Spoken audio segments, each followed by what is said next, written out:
세월 출애굽기 22장입니다. 율법에 대해서 계속 나오고 있죠. 이것을 어떻게 읽어야 되는지 계속 말씀을 드렸습니다. 법 조문이 아니라 법 정신을 봐야 된다고 말씀을 드렸어요. 특별히 생활율법, 그 당시 이스라엘의 수준에 맞게 너희가 지금 이러니까 이렇게 하는 게 좋다라고 말씀하시는 그 당시의 적용적 율법에 대해서는 직접 우리가 적용하려고 하는 것은 의미가 없고, 그렇다고 우리한테 해당되지 않으니까 던지는 것도 안 되고, 왜 요 상황에서 요렇게 하라고 제시하신 하나님의 의도를 봐야 된다고 했어요. 어떤 기준점을 가지고 그걸 제시하시는지 보고 그걸 가져와서 그럼 나의 이 상황에서는 그 기준에 따라서 얼마만큼 적용해야 될까라는 입체적인, 개인마다 좀 차이가 분명히 있겠죠. 그런 입체적인 적용들이 있어야 된다라고 말씀을 드렸습니다. 여러분, 이 본문들이 그냥 지나가야 되는 본문들이 아니에요. 어떤 면에서 여러분들이 이 본문들을 그냥 지나갔기 때문에 우리 신앙생활에 굉장히 커다란 부분이 블랭크되어 있다고 저는 생각합니다. 그래서 이게 되게 중요한 부분이니까요. 내가 이렇게 해야 되는구나, 이렇게 해야 되는구나, 이런 기준점들을 좀 찾으시는 시간이었으면 좋겠습니다. 오늘은 배상에 대한 얘기가 먼저 나오고 있네요. 배상을 한 세 가지로 나누고 있습니다. 첫 번째는 의도를 가지고 피해를 준 경우, 도둑질한 거 이런 거요. 그렇죠? 두 번째는 비의도적이지만 피해를 준 경우, 내가 가축을 풀어놨는데 옆집 밭에 가서 내 소가 난장판을 쳤다든가, 내가 불을 피웠는데 옆집 논에 불이 붙어서 다 타버렸다든가, 그러니까 비의도적으로 피해를 준 경우. 세 번째는 내가 내 역할을 감당하지 못해서 피해가 된 경우, 내가 맡아주기로 했는데 그것들을 잘 관리하지 못해서 피해가 된 경우, 내가 빌려 썼는데 그걸 잘 관리하지 못해서 이게 망가져서 피해가 된 경우, 그래서 내가 내 역할을 제대로 못해서 피해가 된 경우가 세 번째고요. 네 번째로는 내가 배상하지 않아도 되는 경우, 배상하지 않아도 되는 경우. 그러니까 뭐 가축을 빌려왔는데 여기서 다른 짐승이 소가 아니 그 곰이 와서 내 소를 뭐 빌려온 소를 어떻게 했다라고 하면은 그거는 배상하지 않는다라고 얘기하죠. 왜냐하면 그거는 이제 그 사람이 가지고 있었어도 일어날 일이기 때문에 그렇게는 하지 않는다고 얘기해서 배상하지 않는 경우, 이렇게 이제 크게 네 가지로 나와 있습니다. 여기 나와 있는 핵심은 무엇이죠? 그럼 배상에 담겨 있는 핵심 정신은 뭐예요? 이 하나님께서 제시하시는 기준점은 뭡니까? 책임이죠, 책임. 이번 성경에서 책임은 굉장히 중요한 가치로 얘기하고 있습니다. 아름다운 가치로 얘기할 수 있고요. 우리가 굉장히 중요하게 생각하는 도덕적 덕목으로 얘기하고 있습니다. 우리는 주체적이고 개인적인 존재. 그래서 스스로 책임질 줄 아는 존재여야 된다라고 하나님께서 우리 가운데 말씀하고 계십니다. 일반적인 얘기를 잠깐 해보죠.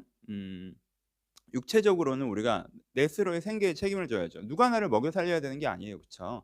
누가 나를 먹여 살릴 책임이 그에게 있는 게 아니라 내가 나를 먹여 살릴 책임이 나에게 있는 거예요. 그러니까 내가 나의 생계를 책임져 가야 되고, 관계에서도 책임이 있죠. 그렇죠? 내가 아버지라면 아버지로서 감당해야 될 책임이 있고, 어머니라면 어머니로서 감당해야 될 책임이 있고요. 그렇죠? 내가 어떤 뭐 관계를 맺었다면 그 관계에 합당하게 내가 이 관계에 서 가져야 되는 나의 책임이란 게 있는 거예요. 그렇죠? 내 이 관계에 책임 있게 접근하지 못하면 그 관계를 온전히 만들 수 없고 누릴 수 없죠. 그렇죠? 그렇죠? 그렇게 되면 뭡니까? 사회적으로 내 역할, 책임이라는 게 있어요. 이 사회가 만들어 놓은 시스템을 내가 그냥 소비하는 게 아니에요. 내가 이 사회가 만들어지는데 일부분을 감당하는 거예요. 그렇죠? 그래서 내가 내 책임을 다하면서 이 사회를 누리고 또 세워나가는 사회적 존재로서의 책임이라는 게 존재합니다. 그렇죠? 그리고 주체적 존재로서의 기본적인 책임은 뭐예요? 내 말과 행동에 책임을 지는 거죠. 내가 이런 말을 했으니까 내가 한 말, 내가 한 행동에 대해서 책임을 지는 거예요. 그래서 하나님께서는 우리에게 뭐라고 하세요? 책임지는 존재여야 된다라고, 주체적인 존재죠. 내가 책임지는 존재여야 된다라고 우리한테 말씀해 주고 계십니다. 이것에 대해서 요즘에 이 가치가 되게 많이 흐려졌죠. 그러니까는 스스로 한번, 이건 뭐 묵상이겠죠. 스스로 한번 고민해 보세요. 내가 이제 책임 있는 존재여야 된다라는 어떤 묵상이 나한테, 그 기준점이 나에게 있는지. 그러니까 현대 사회에서는 이것들이 좀 흐려졌어요. 무책임하죠. 그렇죠? 책임이라는 걸 굉장히 큰 기준으로 사용하지 않는 부분들이 있습니다. 이게 하지만 이제 옛날에는 이런 걸 이제 도둑놈심보라고 해서 되게 부정적으로 얘기했어요. 일반적인 기준에서. 그렇죠? 내가 내 생계를 책임지지 않고 누군가 내 생계를 책임져 주길 바라는 거. 관계적으로도 나는 내 역할을 안 하면서 상대가 나한테 잘해 주기만을 바라는 거.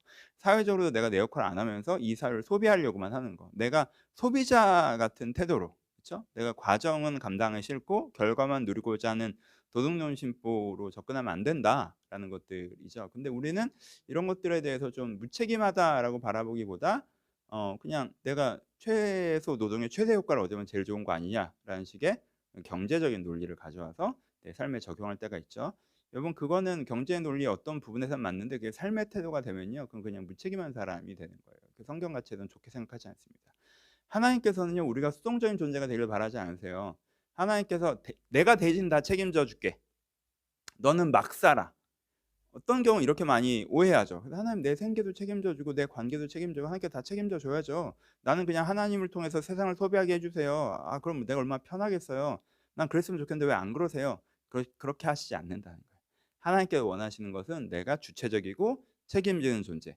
책임감을 갖고 내가 내 능력에서 최선을 다해 나갈 때 하나님께서 나에게 능력도 주시고 기회도 주시고 도움도 주셔서 그 책임을 감당하게 하시는 게 하나님의 접근이라는 것. 그래서 여러분 삶 가운데 이걸 한번 묵상해 보셨으면 좋겠습니다. '난 책임감 있는 사람인가? 난 책임지는 존재인가? 난 내 말과 행동, 내 생계, 내 관계, 하나님의 사람으로서 내가 책임 있게 행동하는가? 내가 혹시 잘못한 것이 있다면 거기에 대한 책임을 지고 있는가? 그리고 내가 역할이 있다면 그 책임을 또 잘 감당하고 있는가? 라고 묵상해 보는 것이 우리 가운데 필요합니다. 이 단어를 제가 되게 저도 예전에 이렇게 선호했던 단어가 아니고 지금도 이 부분이 되게 부족한 부분이라 좀 많이 말씀을 드린 것 같은데 한번 우리 같이 묵상해 봅시다. 저도 책임을 자유의 반대처럼 생각해서 되게 억압, 부담 이렇게 느꼈을 때도 있었던 것 같아요. 지금도 그게 아예 없진 않고. 하지만 제가 정말 책임져야 되는 부분, 제가 목사로서 그리고 아버지로서 하나님의 사람으로서 한 개인으로서 내가 책임 있게 해야 되는 것, 그 책임을 잘 감당하고 싶다는 마음이 전보다 많이 늘어나고 있는 것 같습니다. 이 마음이 점점 커져서 좀 더 그런 사람이 되었으면 좋겠다라는 생각을 가지고 있습니다. 두 번째로 얘기하고 있는 것은 공동체를 지키는 것에 대한 얘기인데요. 구체적으로는 악한 것을 대하는 것과 약한 것에 대한 얘기를 하고 있어요. 이걸 그냥 읽으시면 이렇게 나열돼서 뭔가 여러 가지 얘기를 그냥 모아 놓은 것처럼 나달로, 그러니까 그 한 단락이 아닌 것처럼 느껴질 때가 있는데 자세히 보시면 악한 것을 어떻게 대하고 약한 것을 어떻게 대하는가에 대해서 얘기하고 있어요. 악한 것에 대해서는 뭘로 대해야 돼요? 공의로 대해야 된다고 얘기하고요. 약한 것에 대해서는 긍휼로 대해야 된다고 얘기해요. 그래서 악한 것을 긍휼로 대하면 공동체를 죽이는 행동이에요. 그쵸? 악한 건데 긍휼하게 대. "아 그래. 네 마음 그래 네가 악하지만 뭐 그래 네 자유지. 네 마음대로 해."라고 하면 그 악이 공동체를 물들여 버려서 이 공동체를 죽입니다.